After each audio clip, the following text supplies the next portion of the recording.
नमस्ते मंडळी. फार एक्सप्लेनेशन न देता आपण लगेच नेक्स्ट पॉईंटकडे जाणार आहोत. प्रिव्हियस व्हिडिओमध्ये आपण अकाउंटिंग इयर आणि ट्रेडिंग कन्सर्न आणि नॉट फॉर प्रॉफिट कन्सर्न याच्याबद्दल बघितलेलं आहे. आज आपण पुढचा पॉईंट बघतोय, पेज नंबर 9, 1.78 गुडविल. गुडविल याला मराठी अर्थ नाही, पण मी त्याच्याबद्दल एक्सप्लेनेशन जरूर देऊ शकते. गुडविल म्हणजे काय असतं की एखादं प्रॉडक्ट किंवा एखादं उत्पादन जेव्हा जास्त खरेदी केलं जातं किंवा एक पॉईंट बिझनेसच्या लाईफमध्ये असा येतो की त्यांना मार्केटिंगची गरज नाही आहे. विदाऊट मार्केटिंग त्यांचं प्रॉडक्ट जे आहे हे लोक बिनधास्तपणे खरेदी करत आहेत. म्हणजे मॅक्झिमम लोकांचा एवढा विश्वास असतो की यांच्याकडनं आपण उत्पादन घेतलं किंवा यांच्याकडनं आपण प्रॉडक्ट घेतलं की ते खात्रीशीर आहे. पहा, असा जेव्हा ठाम लोकांचा विश्वास बसतो, विदाऊट मार्केटिंग त्यांचे प्रॉडक्टचा खप हा खूप जास्त होणार आहे. म्हणजेच त्यांची समाजामध्ये, त्यांची म्हणजे बिझनेसची समाजामध्ये एक पत निर्माण होते, एक क्रेडिट निर्माण होतं. That is called goodwill. म्हणजे पुण्यामध्ये चितळ्यांचं दुकान आहे, त्यांना कुठल्याही प्रकारच्या जाहिरातीची गरज नाही बघा. टीव्हीलाही फारशी जाहिरात नसते किंवा पेपरला पण फारशी नसते. सणावाराच्या वेळेस आली तर एखादी, पण लोकांची गर्दी काही त्यांच्या दुकानाची कमी होत नाही. म्हणजे ते जेव्हापासून दूध आणि दुग्धजन्य पदार्थ तयार करतायत तेव्हापासूनची त्या पदार्थाची गुणवत्ता त्यांनी टिकवून ठेवलेली आहे. कुठलंही उत्पादन की जेणेकरून जेव्हा डोळे झाकून आपण ते खरेदी करतो तेव्हा लोक, कसं असतं लोकांची मेंटॅलिटी की पैसे जास्त गेले तरी चालतील, पण त्या वस्तूमध्ये कुठल्याही प्रकारचा त्यांना कसूर नको असतो. पहा की चांगल्याच पद्धतीचे दर्जेदार वस्तू खरेदी करण्याकडे लोकांचा कल असतो. मग गुडविल म्हणजे काय आहे की आपण सातत्यपूर्ण जेव्हा लोकांना समाधानकारक नियमित एखादी वस्तू जेव्हा पुरवठा करत असतो तेव्हा त्यातून बिझनेसच्या लाईफमध्ये एक पॉईंट असा येतो की बिझनेसचं क्रेडिट इतकं होतं समाजामध्ये की विदाऊट पब्लिसिटी त्यांचं जे काही प्रॉडक्ट आहे हे लोक बिनधास्तपणे खरेदी करतात, कारण तेवढा विश्वास त्यांनी कमवलेला असतो. मग हे जे क्रेडिट त्यांचं मार्केटमध्ये तयार होतं त्याला म्हणायचं गुडविल. येते लक्षात? बघा काय म्हणतात. Goodwill may be described as the aggregate of those intangible attributes. Intangible न दिसणारे. गुडविल दिसत नाही, हे लक्षात ठेवा. Goodwill may be described as an aggregate of those intangible attributes of business which contributes to the superior earning capacity over a normal return on the investment. It may arise from such attributes or favorable location, the ability of skills of the employee and the management, quality of its products and services, customer satisfaction, etc.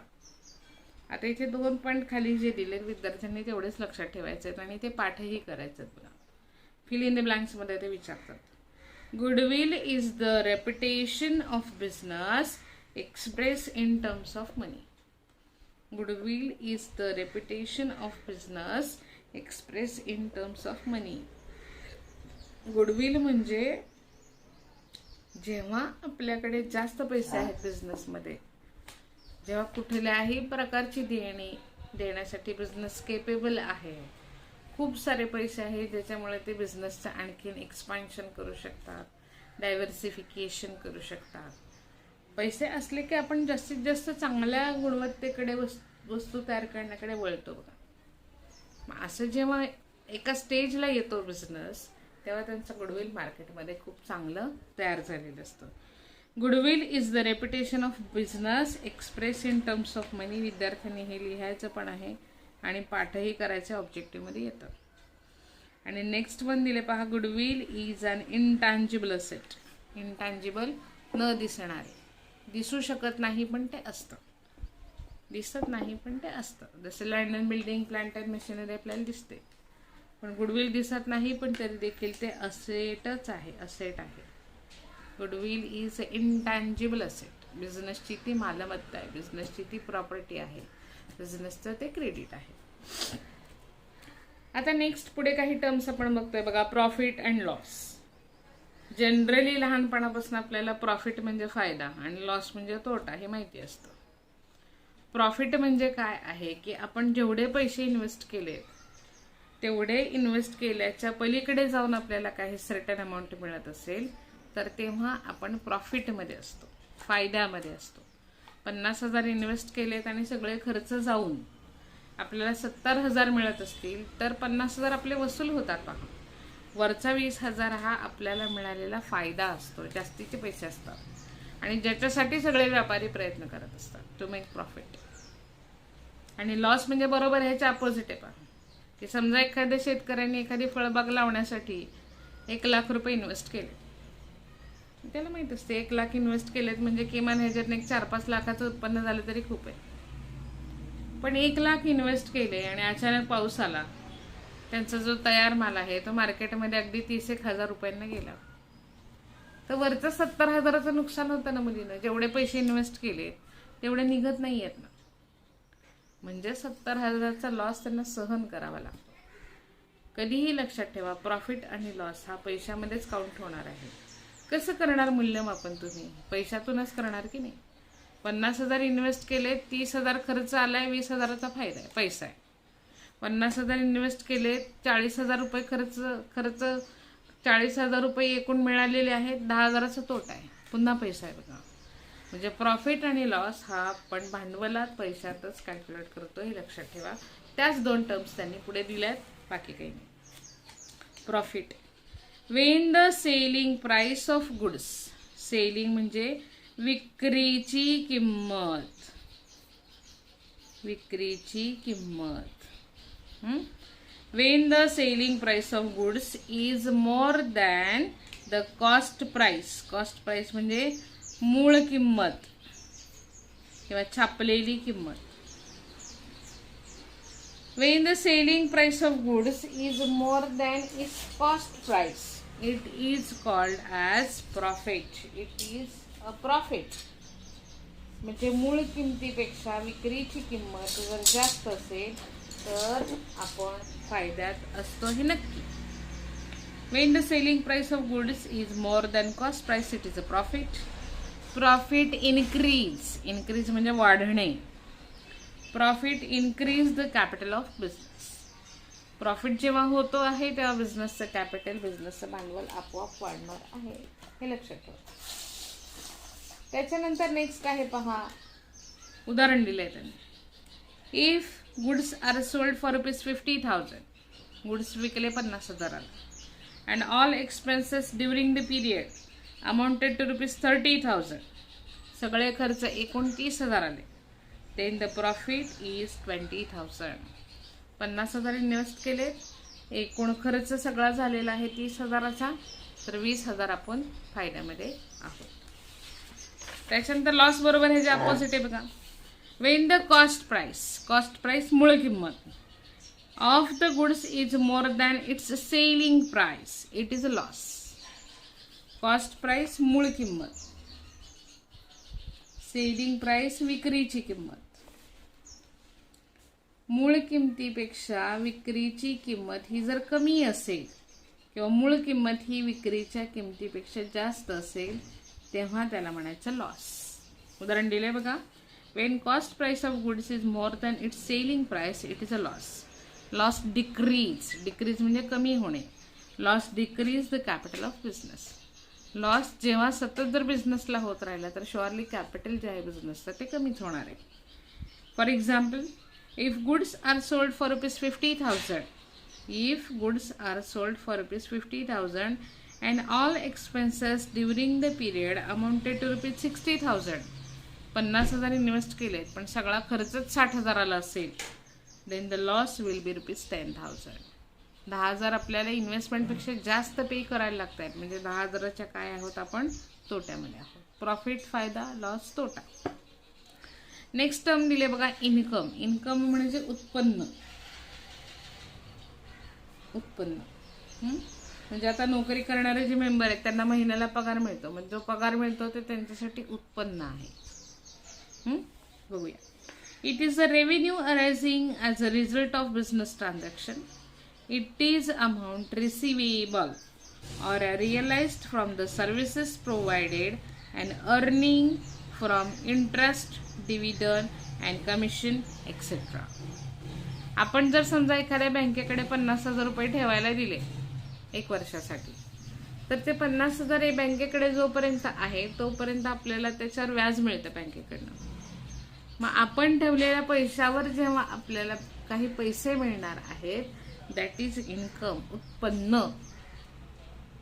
इन्कमचा अर्थ उत्पन्न एवढं लक्षात ठेवा. बाकी तिथे काय wording आहे किंवा ते कळते नाही कळते ह्याच्या फार खोलात जाऊ नका, पण इन्कम म्हणजे उत्पन्न एवढं लक्षात ठेवा.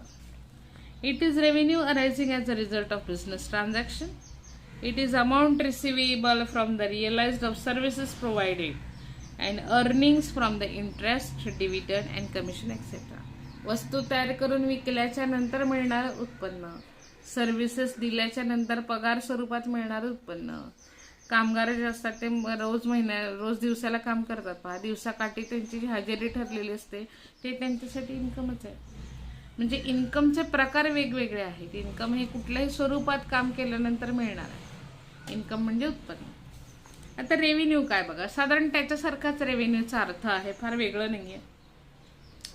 It is the income that the business has form its normal business activities, usually from the sale of goods and services to the customer.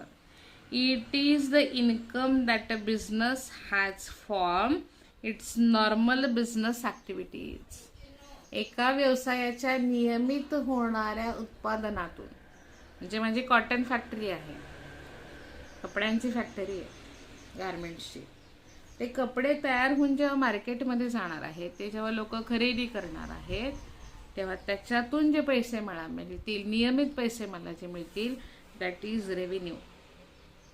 आले लक्षात? It is income that the business has form its normal business activities, usually for the sale of goods and for services to the customer.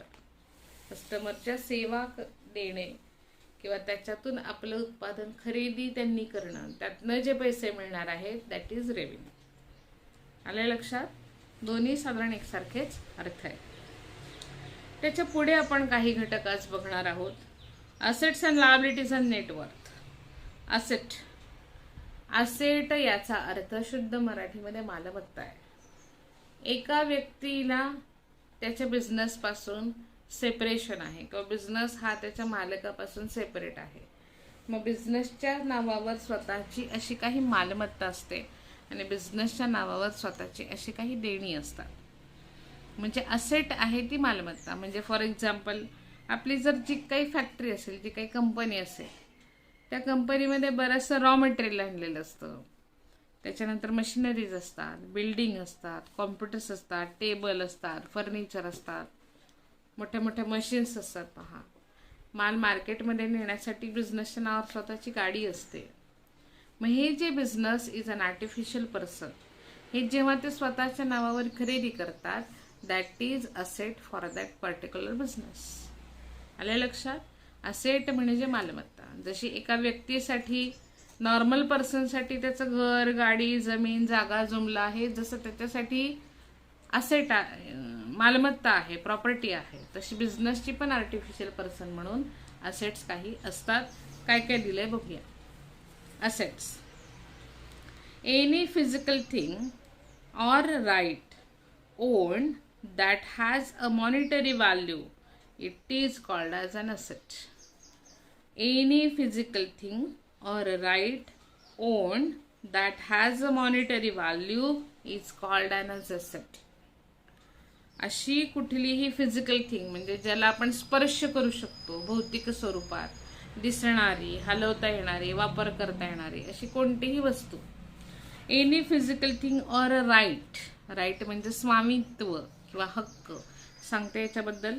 Any physical thing or right own that has a monetary value is called as an asset. Monetary value म्हणजे किंवा right म्हणजे काय, अधिकार. औषध गोळ्यांचं एखादं आपण जर कव्हरवरचं बघितलं औषधाच्या बाटलीचं, तर बऱ्याच वेळेला त्याच्यात कंसात गोल आणि असं लिहिलेलं असतं बघा, R. That is for registration किंवा असं लिहिलं असतं बघा, TM, दॅट इज ट्रेडमार्क. म्हणजे ते औषध त्या कंपनीच्या नावावर रजिस्टर्ड आहे. आपण नवीन कुठलं तरी उत्पादन तयार करायचं आणि त्याला त्या कंपनीचं नाव द्यायचं असं चालत नाही. असं जर केलं तर ती कंपनी आपल्यावर दावा दाखल करू शकते. किंवा पुस्तकाचे रायटर्स असतात बघा, लेखक असतात लिहिणारे, त्यांना विचारल्याशिवाय त्यांचा कंटेंट आपण कुठल्याही सिनेमासाठी, कुठल्याही नाटकासाठी वापरू शकत नाही. त्यांची ऑफिशियली परवानगी लागते, कारण त्यांचे राईट्स आहेत, त्यांच्याकडे अधिकार आहेत. मग बिझनेसचे पण असे स्वतःचे काही राईट्स असतात, बिझनेसचे पण काही पेटंट्स असतात. आपण हे सगळे SP मध्ये पुढे बघणार आहोत की स्वतःची मालमत्ता, स्वतःचं एखादं उत्पादन जर घेतलं, साधारण 2 व्हीलरचं उदाहरण जर आपण घेतलं, TVSचं लोगो आहे बघा, TVS. जी गाडी त्यांच्या फॅक्टरीमधून तयार होऊन बाहेर येते त्या प्रत्येक गाडीवर TVSचा लोगो फ्रंटला, बॅकला, साईडला, हर एक ठिकाणी लावलेला असतो. त्याचबरोबर त्यांचे जे काही डॉक्युमेंट्स आहेत TVS वाल्यांचे, त्या प्रत्येक डॉक्युमेंटवर हे TVSचं सिम्बॉल उमटवलेलं असतं. कारण ते त्यांच्या नावावर पेटंट आहे, त्याचे अधिकार आहेत त्यांच्याकडं. ते सिम्बॉल वापरून दुसरी कुठलीही एखादी गाडीची कंपनी स्वतःच्या नावावर पत्रव्यवहार नाही करणार. आले लक्षात? त्यामुळे तो लोगो त्यांच्या नावावर आहे, त्याचं स्वामित्व त्यांच्याकडे आहे. म्हणून असं पण आहे बघा, एनी फिजिकल थिंग ज्याला तुम्ही स्पर्श करू शकताय असे, आणि राईट्स पण असतात ज्याला तुम्ही स्पर्श नाही करू शकत, असे असेट्स पण बिझनेसमध्ये असतात. Any physical thing or right own that has monetary value is called as an asset. एवढं फक्त लक्षात ठेवा. The ownership of asset must be with the business unit. For example land. एखाद्या बिझनेससाठी फॅक्टरी सुरू करायची आहे तर त्याच्यासाठी ते जमीन विकत घेतात, ती त्यांची असेट आहे. पहा, गुडविल. प्रिव्हियस व्हिडिओमध्येच आपण बघितलं होतं की गुडविल म्हणजे, प्रिव्हियस किंवा याच व्हिडिओमध्ये बघितलं असेल की गुडविल म्हणजे it is the reputation of business which express in terms of money. Basically goodwill is an intangible asset, न दिसता येणारी वस्तू आहे, क्रेडिट आहे पहा मार्केटमध्ये. पेटंट्स म्हणजे त्यांच्या स्वतःच्या नावावर रजिस्टर्ड केलेल्या अशा काही घटक असतात, अशा काही गोष्टी असतात. Computers, table, furniture, there are various assets. आले लक्षात? मग त्यामध्ये फिजिकल थिंग पण येतील आणि काही असे राईट्सच्या स्वरूपात आहेत ते पण येणार आहे. Land, goodwill, patents, computer etcetera. There are 3 types of assets. First one, fixed asset or non-current asset. Second one, current asset. And third one, fictitious asset. Fixed asset. शुद्ध मराठीमध्ये त्याला शब्द आहे बघा. फिक्स्ड असेट, स्थिर मालमत्ता. स्थिर मालमत्ता म्हणजे जी वस्तू एकदाच खरेदी करायची आहे, पण ज्याची प्राइस व्हॅल्यू ही कंपॅरेटिव्हली खूप जास्त आहे, पण बिझनेसला उत्पादन करण्यासाठी ते खरेदी करावंच लागतं. उदाहरणार्थ, कुठलीही एखादी मॅन्युफॅक्चरिंग कंपनी, कार तयार करणारी कंपनी असेल, कारचं प्रोडक्शन करणारी कंपनी असेल, तर कारचा छोटा सुद्धा पार्ट आपण घरी नाही तयार करू शकत, त्याला प्रॉपर मशिनरीज लागतात. पहा, मग ह्या ज्या मशीन्स आहेत, नट बोल्ट तयार करणाऱ्या, त्या दरवाजा तयार करणाऱ्या, त्या अँगल तयार करणाऱ्या, टायर तयार करणाऱ्या, या प्रत्येकाचे मशीन्स आहेत. बिझनेससाठी 2 स्वरूपाचे असेट गरजेचे असतात, एक फिक्स्ड असेट, एक करंट असेट. फिक्स्ड असेट म्हणजे स्थिर मालमत्ता, ज्याच्यामध्ये इन्व्हेस्टमेंट एकदाच करायची आहे, रक्कम खूप जास्त असणार आहे, पण त्याचा मिळणारा बेनिफिट हा लॉंग टर्म असतो. आणि करंट असेटमध्ये इन्व्हेस्टमेंट एकदाच नाही करायची, थोडे पैसे खर्च करावे लागतात आणि त्याच्यापासून मिळणारा बेनिफिट हा पण खूप दिवस नसतो, 1 वर्षाच्या आतमध्ये त्याचे बेनिफिट असतात. पण इथला जो बेनिफिट आहे हा 5 वर्ष, 10 वर्ष, 15 वर्षापर्यंतचा असतो. आता उदाहरण सांगेन, आपलं घर आहे पहा, घरामध्ये TV असतात, गाडी असते, घर असतं, ह्या वस्तू आहेत, स्थिर आहेत आणि ह्या कंपॅरेटिव्हली ह्या वस्तूंच्या किमती ह्या खूप जास्त आहेत. म्हणजे आपल्याला दूध लागतं, बिस्किटे लागतात, चहा लागतो, साखर लागते, घरातल्या काही छोट्या मोठ्या वस्तू लागतात. आता एखाद्या बिस्किटाच्या पुड्याची किंमत ही 10 रुपये, 5 रुपये, 15 रुपये, ते पण जगण्यासाठी आवश्यक आहे. आणि राहण्यासाठी घर, तेही जगण्यासाठी आवश्यक आहे. घर आपण रोज रोज नाही खरेदी करत बघा, एकदाच खरेदी करतो, त्याच्यापासून मग आपण 10 वर्ष 15 वर्ष व्यवस्थित राहतो पहा घरात. पण बिस्किट खाणं तितकंच गरजेचं आहे, त्यामुळे त्याच्यामध्ये पण इन्व्हेस्टमेंट करतो. माझा सांगण्याचा मुद्दा असा आहे की फिक्स्ड असेटमध्ये घर येतं, करंट असेटमध्ये बिस्किट्स येतात. माझा मुद्दा समजून घ्या की मला म्हणायचंय काय. स्थिर मालमत्ता एकदाच खरेदी करायची आहे, इन्व्हेस्टमेंट एकदा करायची आहे, फायदा जास्त काळ आहे. आणि करंट असेट्समध्ये इन्व्हेस्टमेंट खूप नाहीये, थोडी थोडी थोडी इन्व्हेस्टमेंट आहे, पण ही वारंवार करावी लागणारी आहे, ज्याचा बेनिफिट आपल्याला लॉंग टर्म नाही. आणि फिक्टिशियस, जे फिक्स्ड पण नाही आहेत आणि करंट पण नाही ते फिक्टिशियस, हे लक्षात ठेवा. बघा, फिक्स्ड असेट और non current asset. The asset which gives long term benefit to the business are known as fixed asset. नावातच आहे, सगळं काय क्लिअर कट दिलं पहा त्यांनी. The asset which gives long term benefit to the business are known as fixed asset. That is land and building, plant and machinery and goodwill. Land and building एकदाच खरेदी करायची बा, जमीन कन्स्ट्रक्शन एकदाच करायचं. प्लांट अँड मशिनरी, मशिनरी एकदाच खरेदी करायची. मशीन बिझनेससाठी खरेदी करणं ही सोपी बाब नाही, लाखो रुपयांमध्ये त्याची किमती असतात. Goodwill, these are assets may be tangible or intangible. आता त्याच्यात land and building, plant and machinery दिसू शकतं म्हणून ते टँजिबल, आणि इनटँजिबल म्हणजे गुडविल, पेटंट्स, हे दिसत नाहीत पण हे असेट. आले लक्षात. म्हणून फिक्स्ड असेट म्हणजे स्थिर मालमत्ता. करंट असेट्स म्हणजे चालू मालमत्ता. चालू मालमत्ता बघा, current assets. Assets which are held in the business for operating year can be converted into cash very easily are called as current assets. For example, debtors, bills receivable, cash in hand, cash at bank and stock. Current assets म्हणजे अशी मालमत्ता की ज्याचं लगेचच कॅशमध्ये conversion होऊ शकतं. For example, आता माझा समजा बँक बॅलन्स अमुक अमुक रुपये आहे, 10,000 रुपये, तर ते 10,000 अगदी वर्षोनवर्ष 2-2 वर्ष ती 10,000ची अमाऊंट तशीच राहणार आहे का अकाउंटला? नाही राहणार आहे. मे बी त्यातले काही पैसे मी विथड्रॉ करू शकते, मे बी माझे काही आलेले पैसे मी त्याच्यात ऍड करू शकते. असं किती काळ मी ते 10,000 साठवून ठेवणार? कधी ना कधी तरी मला ते खर्च करावेच लागते. करंट असेट्सचं पण तसंच आहे की ह्या रोटेशनली चेंज होत असतात. डेटर्स बदलतात, बिल्स रिसिवेबल बदलतात, कॅश इन हँड बदलते पहा, कॅश ॲट बँक बदलते पहा, बँक बॅलन्स बदलत असतो. आज 1 लाखाचा बॅलन्स आहे, कदाचित 5 लाखाचा असेल, कदाचित परवाच्या दिवशी नील झालेला असेल.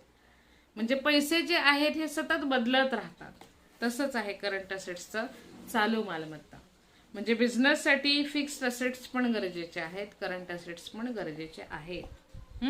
करंट असेटमध्ये basically debtors, bills receivable, cash in hand, cash at bank and stock, हे हळूहळू हे घटक तुम्हाला अभ्यासाला येतील. यातलं तुम्हाला डेटर्स माहिती असेल, कॅश माहिती असेल, स्टॉक, बिल्स रिसिवेबल आपण पुढे बघूया. फिक्टिशियस म्हणजे जे करंट पण नाहीत आणि जे फिक्स्ड पण नाहीत ते फिक्टिशियस. एवढं लक्षात ठेवा. मी काय फारसं ते वाचण्याच्या भानगडीत पडत नाही. आता नेक्स्ट आहेत लायबिलिटीज. जशी बिझनेसची स्वतःच्या नावावर मालमत्ता असते तशी बिझनेसची स्वतःच्या नावावर देणी पण असतात. म्हणजे एखाद्या बिझनेसला उत्पादन करण्यासाठी समजा 50 लाखाची गरज आहे, तर 25 लाख बिझनेसकडे आहेत, पण 25 लाख आणखीन हवे असतील तर त्यांना ते कर्ज स्वरूपात घेता येतं बँकेकडून. पण बिझनेस कुठे दिसतो? बिझनेसला आर्टिफिशियल पर्सन म्हणून मान्यता आहे, म्हणून बँक ह्या बिझनेसना कर्ज स्वरूपात रक्कम देत असते.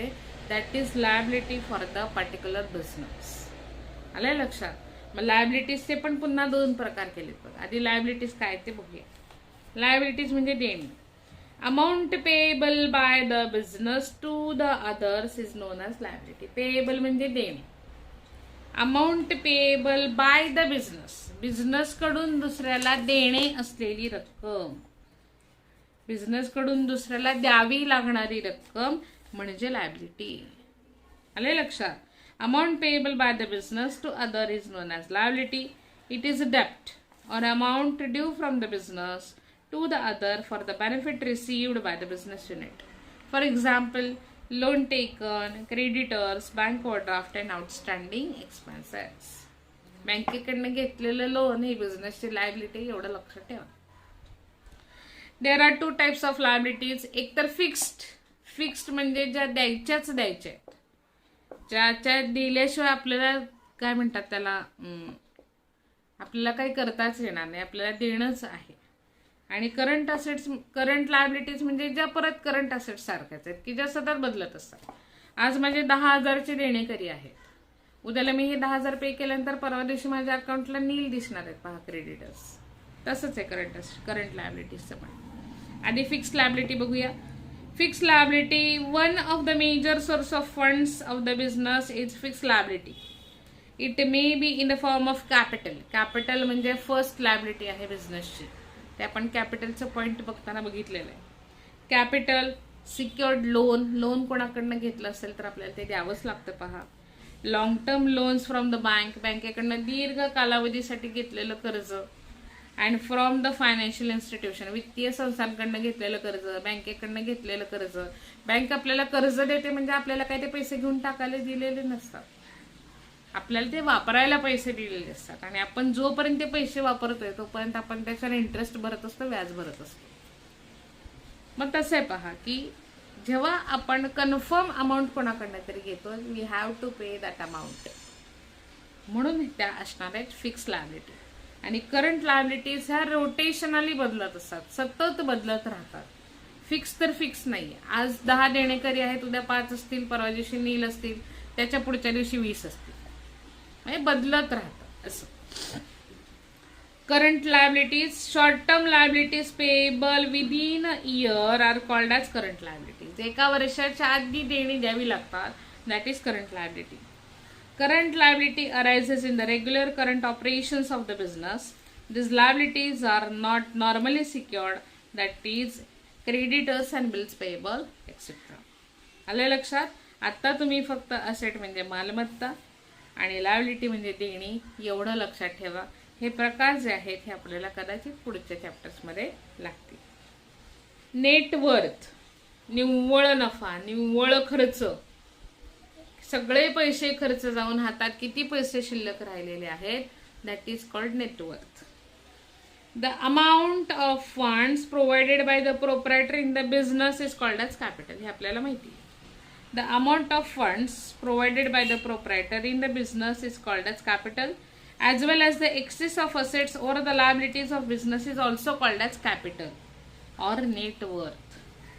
Net worth includes capital and reserves. Capital can be in the form of cash or in kind. म्हणजे नेटवर्थ म्हणजे निव्वळ रक्कम, निव्वळ रक्कम. याला दुसरा शब्द आहे आपल्याकडे कॅपिटल. कॅपिटल म्हणजेच नेटवर्थ. तेवढे पैसे इन्व्हेस्ट केलेले आहेत, तेवढे शिल्लक जाऊन, तेवढे खर्च होऊन जी सगळी शिल्लक रक्कम हातामध्ये राहते, दॅट इज कॉल्ड नेटवर्थ. इथे काही त्याची उदाहरण इक्वेशन दिले पहा. Net worth is equal to owners equity owners equity is equal to capital, किंवा ओनर्स इक्विटी और capital is equal to total equity assets और मायनस क्रेडिटर्स इक्विटी लायबिलिटी. आलंय लक्षात?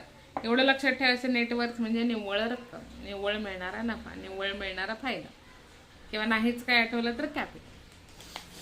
एकच टर्म आपण याच्यात बघूया आणि थांबूया. कॉन्टिंजंट लायबिलिटी. इथे लिहिलंय पहा मी, अचानक उद्भवणारे खर्च. उदाहरण देते म्हणजे तुम्हाला ते पटकन क्लिअर होईल. अचानक उद्भवणारे खर्च म्हणजे पाहुणे हे आपल्या घरी अचानक येतात पहा. म्हणजे कदाचित अनएक्सपेक्टेड असतं की ह्या महिन्यात अरे हे कसे काय आलेत पाहुणे, असं थोडंसं असतं. पण ते पाहुणे आल्याच्या नंतर आपण त्यांना जरा त्यांची सरबराई करण्यासाठी, त्यांना खुश करण्यासाठी त्यांना फिरायला घेऊन जातो. ते आलेत म्हणून खाण्यापिण्याचे पदार्थ नवीन नवीन करतो. मग हा खर्च हा आपल्या महिन्याच्या बजेटमध्ये नसतो.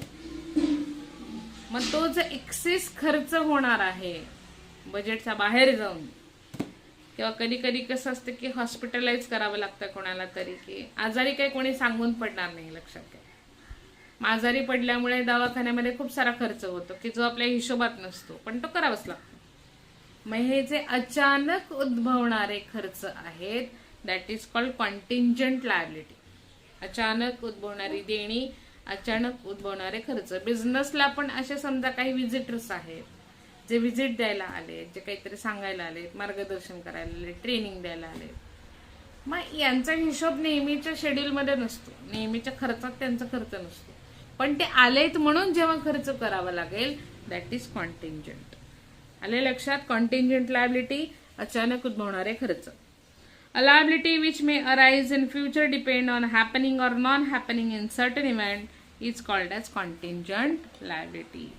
होणारे किंवा न अचानक येणारे किंवा न येणारे खर्चांसाठी ची जी रक्कम आहे, दॅट इज कॉन्टिंजंट लायबिलिटी. आता मी पुढचं सगळं वाचण्यापेक्षा हे वाचते पहा. A worker may claim a compensation of ₹5,000 against the business and the decision is pending in court. It may be future liability for the business on happening of the event, that is called verdict. म्हणजे हा 5,000 साठी claim केलाय एका वर्करने बिझनेसला की माझे 5,000 द्या, पण business कशासाठी थांबलाय की कोर्टाचं हो येतंय का नाही येतंय. कोर्टाचं नाही आलं तर नाही द्यावे लागणार, पण कोर्टाचं हो आलं तर त्यांना 5,000 रुपये द्यावे लागतील. आले लक्षात? म्हणजे हे पुढे येणाऱ्या घटकांवर ही कॉन्टिंजंट लायबिलिटी अवलंबून असते. विद्यार्थ्यांनी ह्या ज्या टर्म्स आहेत, trading, not for profit concern, goodwill, profit loss income, assets, liabilities, ह्या टर्म्स समजून घेणं गरजेचं आहे. त्याची डेफिनेशन एखाद्या वेळेस नाही आली तरी ओके, फाईन, आली पाहिजे, पण नाही आली तरी तुम्हाला ती टर्म माहिती पाहिजे बघा की हे काय आहे, तर तुम्हाला अकाउंट जे आहे हे सोपं होईल. असेट्स मालमत्ता, लायबिलिटी देणी, कॉन्टिंजंट लायबिलिटी अचानक उद्भवणारी देणी. परत मी काही अर्थ तुम्हाला वारंवार सांगत असते, काही पॉईंट्स अंडरलाईन करत असते, काहींचे अर्थ लिहित असते. ते तुम्हीही पुस्तकात लिहावे, ते तुम्ही तसंच करावं असं मला वाटतं. काही तुमच्या कॉमेंट असतील, तुम्हाला एखादा पॉईंट एक्सप्लेन करून माझं हवा असेल, डिस्क्रिप्शन हवं असेल, काही चर्चा हवी असेल, पॉईंट समजला नसेल, तर तुम्ही मला जरूर कॉमेंटमध्ये सांगायचं आहे. मी जरूर त्याचा विचार करीन. ठीक आहे, आता आपण थांबूया. धन्यवाद.